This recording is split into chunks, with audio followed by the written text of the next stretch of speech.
সম্প্রতি টালিউড অভিনেত্রী রিয়া গাঙ্গুলি ও তার স্বামী অরিন্দম চক্রবর্তীর দাম্পত্য কলহ প্রকাশ্যে এসেছে। প্রায় ৮ মাস ধরে সম্পর্কের টানাপোড়েন চললেও সন্তানদের ভবিষ্যতের কথা ভেবে এতদিন কোনো আইনি পদক্ষেপ নেননি রিয়া। তবে সম্প্রতি এমন কিছু জানার পর তিনি বড় সিদ্ধান্ত নিতে বাধ্য হচ্ছেন।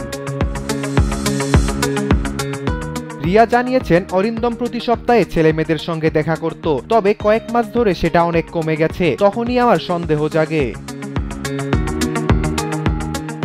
অভিনেত্রীর দাবি, অরিন্দমের এক পরকীয়া প্রেমিকা রয়েছে, যিনি দমদম ক্যান্টনমেন্টে তাদের শ্বশুরবাড়িতে নিয়মিত যাতায়াত করেন এবং মাঝে মধ্যে সেখানেই রাত্রে থাকেন। রিয়া বলেন, আমি যখন অসুস্থ শাশুড়িকে দেখতে ছেলে মেয়েদেরকে নিয়ে শ্বশুরবাড়ি যাই, তখন জানতে পারি প্রেমিকা নিয়মিত ওই বাড়িতে আসে। এমনকি বেডরুমে সেই নারীর অনেক জিনিসও দেখেছি। রিয়া অভিযোগ করেন, অরিন্দম এখন আপোষ মীমাংসার মাধ্যমে বিচ্ছেদ চাচ্ছেন। তিনি ছেলে মেয়েদের নিজের কাছে রাখতে চান এবং রিয়াকে কোনো খরপোশও দিতে রাজি না।